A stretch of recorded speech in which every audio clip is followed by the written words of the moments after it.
என்ன ஒரு தெலுங்கரை போட்டு நடிக்க வைக்கிறது, தெலுங்கு இயக்குநர்களை வச்சு எடுக்கிறது, மொழிப்போருக்கும் தெலுங்குக்கும் சம்பந்தம் இல்லை. அஞ்சாமை திராவிடர் உடமையிடம் போட்டிருக்காங்க. தமிழ் தேசம் எழுச்சி பெற்ற காலம். இந்த காலகட்டத்தில் பார்த்து நீங்கள் மீண்டும் திராவிடத்தை தூக்கி பேசுகிறீங்க. ஆரியர்கள் எப்படி புராண கதைகளை தனக்காக வடிவமைத்துக் கொள்வார்களோ அது மாதிரி தான் திராவிடமும். அண்ணாதுரையோ அல்லது திமுகவோ தமிழர்கள் போராடிய அந்த இந்திய எதிர்ப்பு போராட்டத்தில் கலந்துக்கலாம் இல்லை. பின்னாட்களில் அதை அறுவடை செஞ்சுக்கிட்டாங்க. இதுதான் அது நடந்தது. தமிழர்களுடைய போராட்டங்கள், தமிழர்களுடைய ஈகங்கள் எல்லாத்தையும் மறைச்சிட்டு மொழிப்போருக்காக செத்த ஒரு தெலுங்கனை காமிங்க. அண்ணா அவர்கள் முதலமைச்சராக வந்ததற்கு பிறகு அதை மழுங்கடிக்கிற வகையில் இதை பெரியவர்கள் நாங்கள் பார்த்துக் கொள்கிறோம், போராட்டத்தை இதோடு நிறுத்திவிட்டு எல்லோரும் படிக்க சென்று விடுங்கள் என்று சொல்லி போராட்டத்தை மழுங்கடித்தவர் தான் அண்ணாதுரையை தவிர அதை அதை பயன்படுத்திக்கிறாங்க. அவ்வளோதான், நாம தான் பண்ணோம், நாங்கள் தான் பண்ணோம் அப்படின்ட்டு அது கூட்டுக்கு மற்ற மாநிலங்களையும் சேர்த்துக்கிறாங்க. பீகார், தெலுங்கு, ஆந்திர பிரதேசம் இவங்கெல்லாம் சேர்ந்து வந்ததாக அவங்க சேர்த்துக்கிறாங்களே தவிர உண்மையிலே அது உண்மை இல்லை. அவ்வளோ பெரிய யோக்கியவனா உங்களால் அந்த இந்து ஒழிப்பை பற்றி தமிழ்நாடு அரசு பாடத்திட்டத்தில் உங்களால் வைக்க முடிஞ்சிச்சா? பராசக்தி படம் இயக்குனர் தெலுங்கர், தயாரிப்பாளர் தெலுங்கர், கதாநாயகர் தெலுங்கர், ஜெயம் ரவி, ஸ்ரீலீலா எல்லாம் தெலுங்கர் கூட்டம் தமிழர்கள் போராடிய போராட்டத்தை எடுத்து நடத்துகிறாங்க அப்படின்னா இது வரலாற்று திருட்டு, வேற ஒன்றும் கிடையாது. தமிழர்கள் தொடங்கப்பட்ட போராட்டம் தான் இது. திமுக தொடங்கப்பட்ட போராட்டம் கிடையாது. ஒரு fraud company is making one fraud film, அவ்வளோதான். அந்த படம் தமிழர்களுக்கு எதிரான படம் தான். அதை நம்ம ஆதரிக்கக்கூடாது. கண்டிப்பாக தமிழர்கள் எல்லாருமே அதை எதிர்க்கணும்.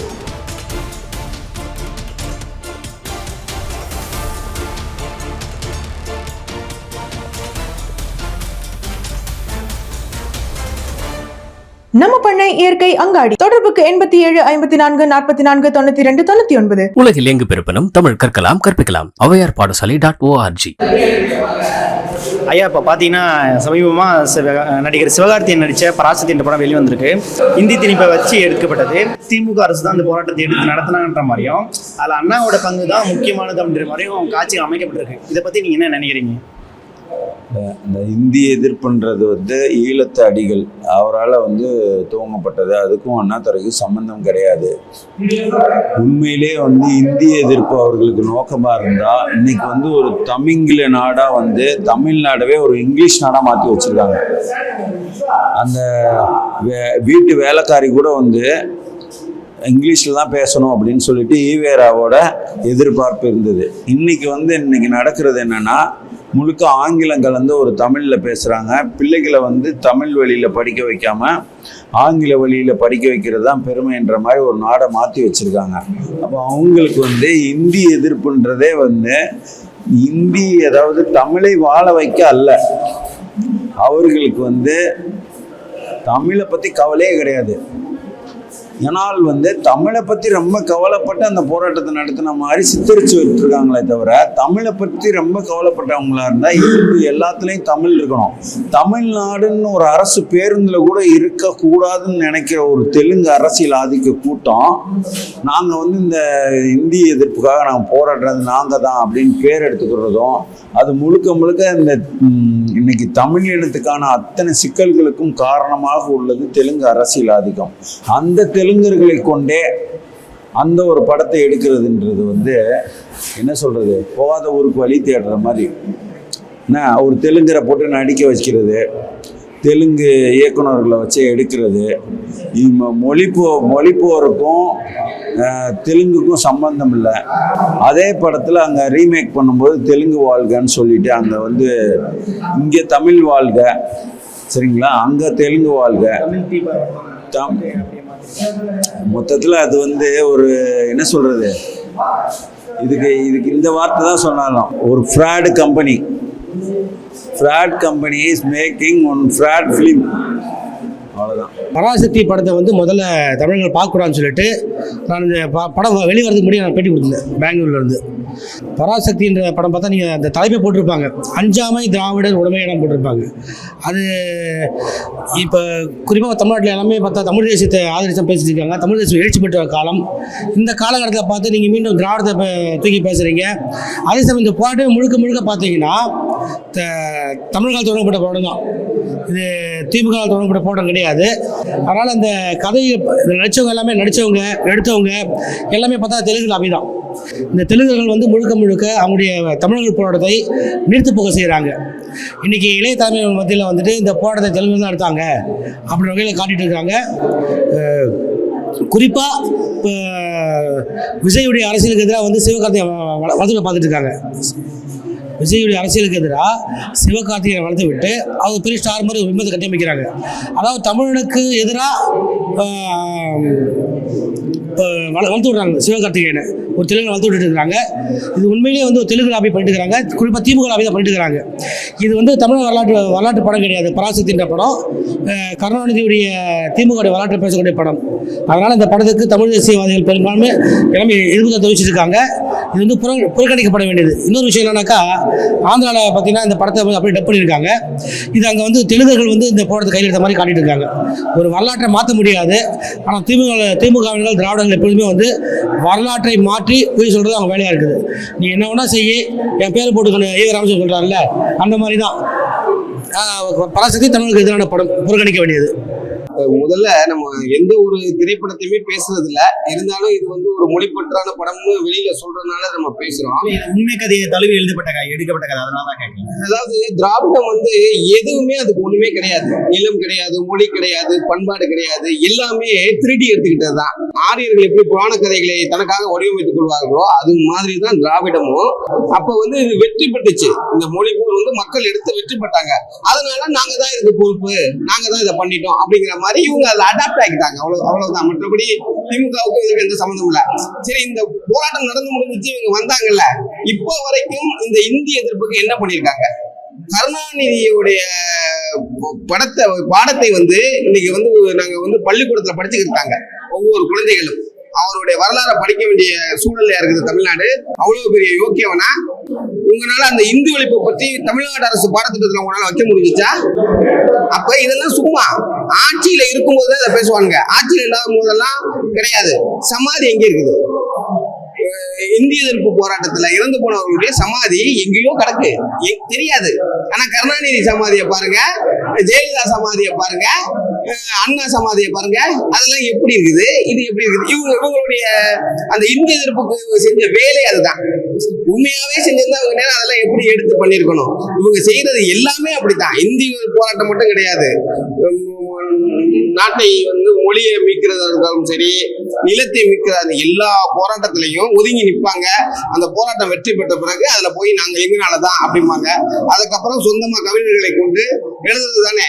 நாம் எழுதுவது வரலாறு யாருக்கு தெரிய போகுதுங்கிற கதை கணக்கா உட்காந்து அப்படியே கதையா எழுதி அதை வந்து அப்படியே இது பண்ணிக்குவாங்க.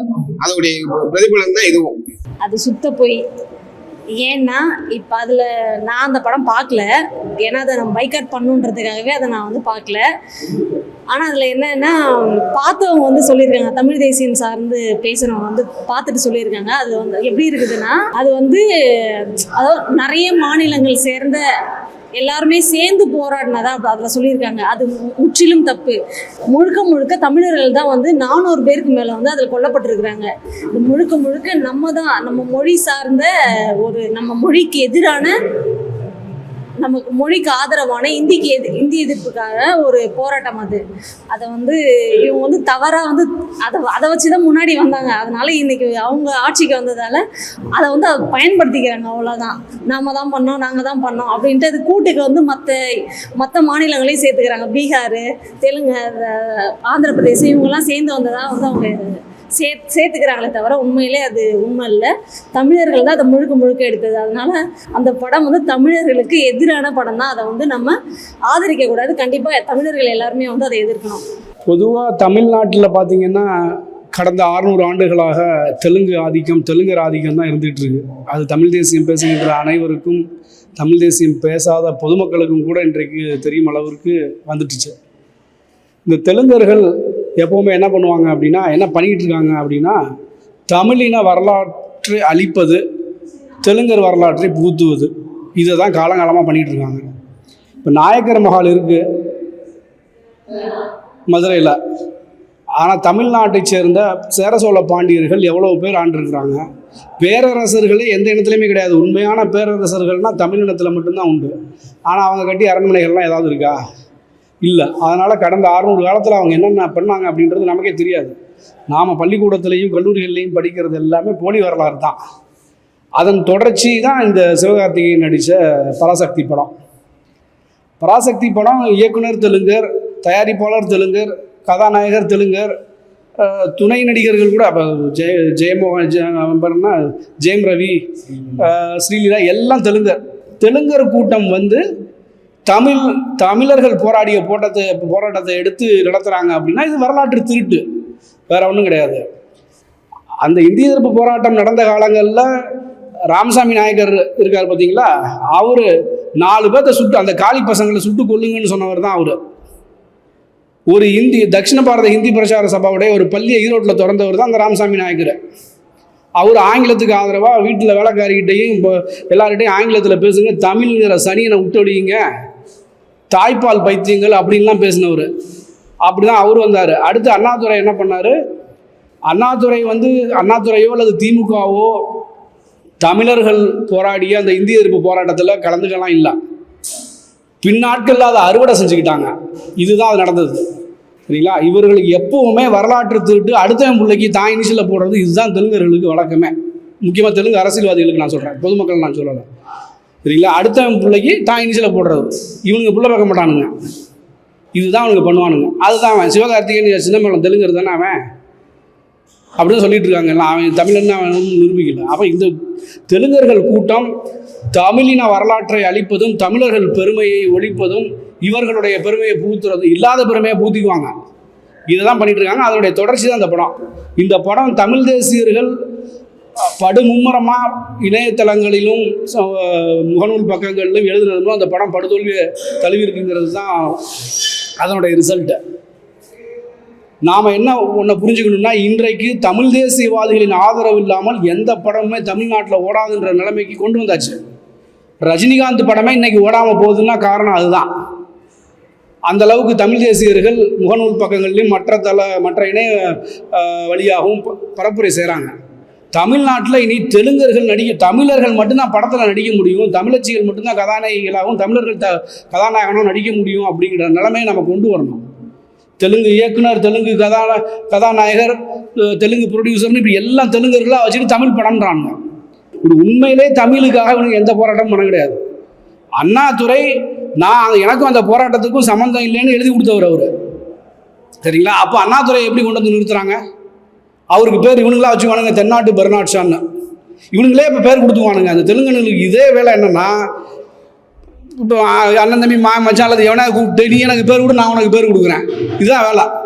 தமிழர்களுடைய போராட்டங்கள், தமிழர்களுடைய ஈகங்கள் எல்லாத்தையும் மறைச்சிட்டு மொழிப்போருக்காக செத்த ஒரு தெலுங்கனை காமிங்க. தெலுங்கு எல்லாம் தமிழை வளர்த்தேன், நாங்களும் தமிழ் வளர்க்கலையா அப்படின்னா, தமிழை ஒரு பேர் வளர்க்கல, தமிழால் எல்லாம் பொழைச்சிருக்கான். தமிழ்நாட்டில் தமிழாசிரியர்கள் பாதிக்கு மேலே 70% சொல்கிறாங்க, குறைஞ்சபட்சம் பாதிக்கு மேலே தெலுங்கர்கள் தான். அரசு வேலைகளிலேயே பாதிக்கு மேலே தெலுங்கர்கள் தான் இருக்கிறாங்க. அப்போ இவர்கள் தமிழர்களை சுரண்டி கொழுப்பது தான் இவர்களுடைய அரசியல். திராவிடம் என்பது தெலுங்கர்களுக்கான அரசியல், திராவிட முன்னேற்ற கழகம் என்பது தெலுங்கர் முன்னேற்ற கழகம். தமிழர்கள் தான் மொழிக்காக போராடினார்களே தவிர அங்கு திராவிடர்களும் போராடவில்லை, தெலுங்கர்களும் போராடவில்லை. அந்த உண்மை சம்பவத்தை இவர்கள், இந்த தெலுங்கு இயக்குனர்கள், தெலுங்கு நடிகர்கள், தெலுங்கு தொழில்நுட்ப கலைஞர்கள் அனைவரும் சேர்ந்து இதில் திராவிடம் என்ற போர்வையில் தெலுங்கர்கள் தான் மொழிக்காக போராடினார்கள் என்ற பிம்பத்தை கட்டமைத்து இந்த உண்மை சம்பவத்தை திருத்தி பராசக்தி என்ற திரைப்படத்தை வெளியிட்டிருக்கார்கள். இதில் எங்கும் தமிழர்கள் மொழிக்காக போராடவில்லை, தெலுங்கர்கள் தான் போராடி இருக்கிறார்கள் என்ற பிம்பத்தை கட்டமைத்திருக்கார்கள். தமிழ்நாடு முழுக்க 72 பாளையங்களாகவும் 500க்கும் மேற்பட்ட பாளையப்பட்டுகளாகவும் பிரிக்கப்பட்டு ஒவ்வொரு கிராமங்கள்லையும் ரெட்டியார்களையும் நாயுடுகளையும் கொண்டு போய் உட்கார வச்சானுங்க. அவனுங்க தான் அன்னையிலேருந்து 600 வருஷ காலமாக ஊர் நிர்வாகத்தில் இருக்கானுங்க. அவனுங்க வரி வசூல் பண்ணி ஒரு பங்கை ஊர் நிர்வாகத்துக்கும், ஒரு பங்கை தங்களுடைய செலவுக்கும், ஒரு பங்கை மதுரை நாயக்கருக்கோ தஞ்சை நாயக்கருக்கோ திருச்சி நாயக்கருக்கோ அனுப்பிச்சி வச்சுட்டு அவனுங்க வளமாக வாழ்ந்தானுங்க. அந்த வரலாற்று அதாவது அந்த வரி வசூல் பண்ணதை வெள்ளைக்காரன் வந்ததுக்கு அப்புறமும் அவன் என்ன சொன்னான், உங்களுக்கு தேவை வரி வசூல் தானே, நாங்கள் பண்ணித்தரோம் அப்படின்னு சொல்லி அவனுக்கு வரி வசூல் பண்ணி நாயக்கருக்கு அனுப்பிச்சதை வெள்ளைக்காரனுக்கு அனுப்பிச்சானுங்க. அப்படியே அவங்க நிர்வாகத்திலேயே வந்துட்டு இருக்காங்க. அதன் மூலம் இன்னைக்கு வரைக்கும் நீங்கள் எந்த தொழில் வாய்ப்பு எடுத்துக்கிட்டாலும் சரி, எந்த வேலை வாய்ப்பை எடுத்துக்கிட்டாலும் சரி, தமிழர்களுக்கு கிடைக்க வேண்டியதை தட்டி பறிப்பது தான் தெலுங்கர்களுடைய வேலை. நீங்கள் பெரிய பெரிய தொழிலதிபர்கள் தமிழ்நாட்டில் யார் எடுத்துக்கிட்டாலும் முக்கால்வாசி பேர் தெலுங்கர்களாக தான் இருப்பாங்க. பேருந்து உரிமையாளர்களாக இருக்கட்டும், ஆஸ்பத்திரி நிர்வாகம், மருத்துவமனை முதலாளிகளாக இருக்கட்டும், பால் நிறுவனங்களாக இருக்கட்டும், எந்த பெரிய தொழில் எடுத்தாலும் தெலுங்கர்கள் கையில் தான் இருக்குது. சரிங்களா? அது தமிழ்நாட்டில் வளர்ந்து வாழ்ந்த தமிழர்கள் தெலுங்கர்களாகவும் இருக்கலாம், ஆந்திராவிலேருந்து நேரடியாக இறக்குமதி பண்ணுறாங்க. ஏன்னா மணவாடு பாசம். சரிங்களா? அப்போ தொழில் வேலை எல்லாமே, ஒரு உதாரணத்துக்கு நான் சொல்கிறேன், எந்த ஊரெல்லாம் நான் இப்போ சொல்ல விரும்பல. திருச்சி மாவட்டத்தில் ஒரு ஊர், ஒரு 10 ஆண்டுகளுக்கு முன்னர் பெட்ரோல் பங்கு வருது. அந்த பெட்ரோல் பங்கு ஒரு தமிழர் முயற்சி செய்கிறாரு. அப்போ பாமகவுடைய சொன்ன விஷயம் என்னென்னா, தமிழ்நாட்டில் பெட்ரோல் பங்கு யாருக்குன்னு அலாட் ஆகிறது தைலாபுரத்தில் தான் முடிவாகுது அப்படின்னு சொன்னாங்க.